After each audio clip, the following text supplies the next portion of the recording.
Got another one for us, Michael? Let's go back to Las Vegas, Nevada. Pension issue. It sounds like, and I was talking to Boomer the other day, how much did you save by paying down the pension as you saw it was a problem when no one else seemed to have touched it? Okay, so just the low-hanging fruit Okay. is, of course, as a county supervisor, I'm also on about 20 different commissions. There's 2 or 3 different commissions I'm on that have far more influence and power than any other Libertarian even has that's elected.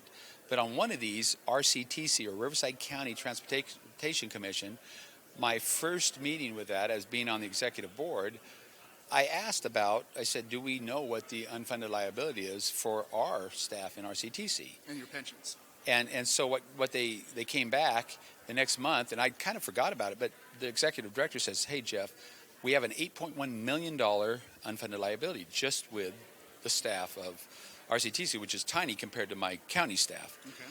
But the unfunded liability was 8.1, and I asked her, what would we save if we paid that off now and not kick that down the road like everything else? And she said it would be $7.5 million in interest. So I said, do we have the $8.1 million right now in the account? And she says, yes, we do. I said, well, I will make that motion. It passed unanimously. Stuff like that wouldn't even be brought up unless we had a Libertarian in the room.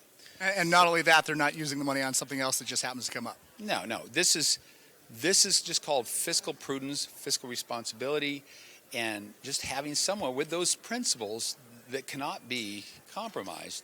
And just sometimes it's the voice. And after that happened, I went out there, and CVAG, or Coachella Valley Association of Government, they paid off half of their unfunded liability of $2 million. And then also a friend of mine that was on some water board over in San Bernardino said, Jeff, guess what? We did it. Because what you did, we've paid off our unfunded liability. So you have to get an idea rolling, but if you don't have Libertarians in office, none of that stuff ever gets started. So the domino effect, there was the snowball effect. And I've always seen that because of the non-union 401k pensioned fire department that I formed before I left the state of Calamasa. Right now we've had Placentia, the city of Placentia, pulling away from the Orange County Fire Authority. And that's going to save their citizens millions of dollars, give them better service. But they came out to Calamasa and said, guys, how do we do it? That was when I was still on, right before I got on this other office.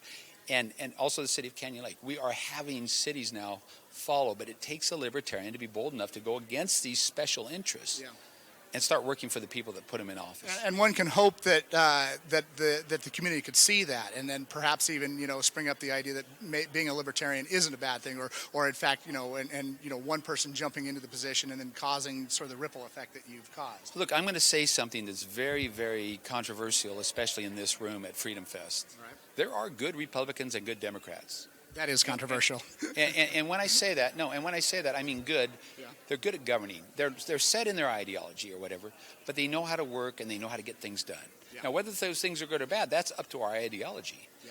But we don't know until we get a lot more Libertarians in on how effective those will be, and that's up to them, each individual. I happen to be very good at this because I've been watching, I've been observing, and you know what? When you're positively reinforced and you get things done, then you kind of know where not to waste your time. Yeah, and it sounds like you've been strategic about how you've been doing it. Very strategic. But you see, when we get more and more Libertarians in office, the wheat will separate from the chaff. Yeah. And then we'll find out. But the more we get in right now, we just have a reputation of losing. Yeah. So we got to get some more winners in there. And then let's see the real hard work when they see how they govern. Well, it sounds like you're pretty optimistic about fostering this in the party. It looks wonderful, and it's certainly a change and what the party really needed. Well, if I hadn't been a registered Libertarian since I was 19, I'd say I'm born again. But I'm telling you, that's the kind of passion and optimism I have. And, people are ready for a positive message. And the other two parties right now are having a hard time with that. Yeah. They're kind of self-imploding, and they're using fear. Yeah. We can talk about the $22 trillion debt and all that, but at the end of the day, people want to hear a positive message that's going to impact their lives in a positive way, and then they'll take that very sacred thing, that's one freedom they still have left, their vote, and they'll put it on a horse that they think can not only win, but actually change their lives in a good way. Okay.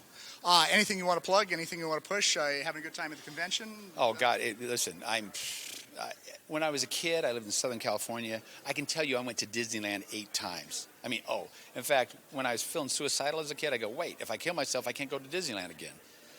Freedom Fest is my new Disneyland. There you go. Wow.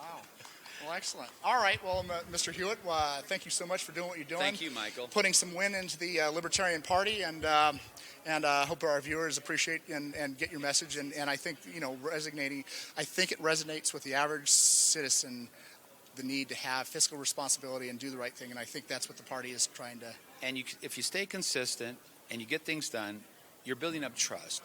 And once you have trust, you can do anything. Okay. Well, good. All right. There it is for you guys. Back to you, Wagner, in the studio. Thank you. Very much. Michael Warnken covering Freedom Fest for us in Las Vegas.